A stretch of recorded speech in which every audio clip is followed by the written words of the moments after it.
Thank you, Mr. Chairman. Buenos dias. In the name of our Lord, I bring you warm greetings from the people of Kiribati, on whose behalf I'm very proud and privileged to represent. Allow me at the outset to pay tribute to the government and the people of this beautiful country for gracing us with warm welcome and hospitality, extended to me, my wife, and members of my delegation since we first set foot on the beautiful shores of Cancun.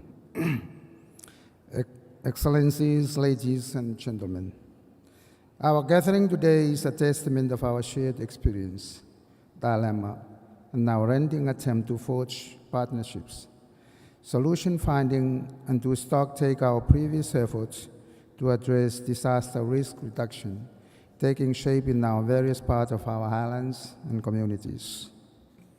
I join you here in Cancun because this is a platform that provides for an international discussion on a matter that touches the lives of my people every day and my nation's development.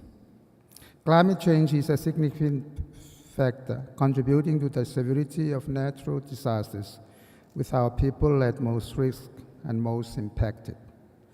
Kiribati, like many other highland nations, have continued to bear the brunt of these calamities, and so solutions are indeed critical, but they should be solutions that are acceptable, effective, and just to all involved.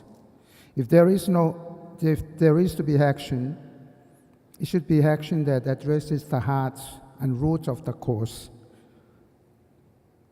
Action that is not just about facilitating recovery, but about strengthening a nation's resilience. But as in all proposed solutions to risk, we cannot do this alone.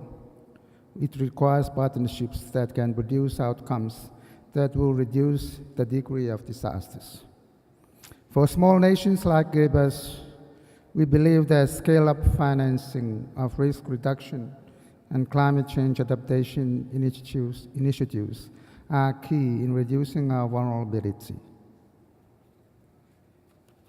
We believe this will be the key in transforming our commitments under the Sendai framework and the Paris Agreement into tangible actions and eventually in achieving the Sustainable Development Goals. We simply cannot afford to wait, and the only way that we can rise to progress is when we take charge of our own issues. As such, my government have embarked on a new innovative financing modality that will allow us to fast-track financial support for our sustainable development agenda. We are looking at leveraging our sovereign wealth fund as a collateral for concessional debt financing. Ideally, government will be looking at this financial mechanism with an interest rate of 1% to 2% and repaying when climate or adaptation financing are available. We currently earn about 6% return on our investment. In yesterday's discussion, there was also a call to consider looking and doing things differently. We should be innovative to pursue what we see first fit to progress. As such, we are also looking at private financing for our adaptation and mitigation measures.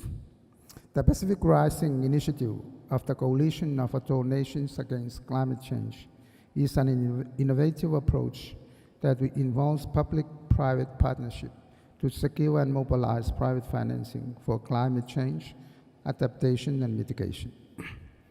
Our people have given our government a mandate a year ago to lead and guide our nation, and as leaders, we have bigger dreams of the promised land we want it for our people in 20 years' time. This prompted government to launch the Kiribati 20-year vision, KV20, that focuses on harnessing our gold mines from the vast ocean resources and tourism, which we strongly believe will provide tangible economic and social benefits to my people. Huge amount of resources, investment, attention, and innovative energy are required to progress this forward. But with the frequency and intensity of disaster risk exacerbated by climate change, this will inadvertently limit our choice and our efforts to achieve sustainable development.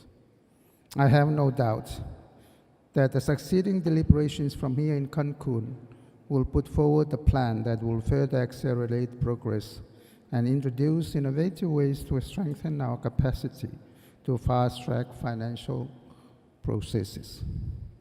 Ladies and gentlemen, for the sake of our children and the future, let us work hard to ensure that no one is definitely left behind. More chairs, great chairs. Thank you.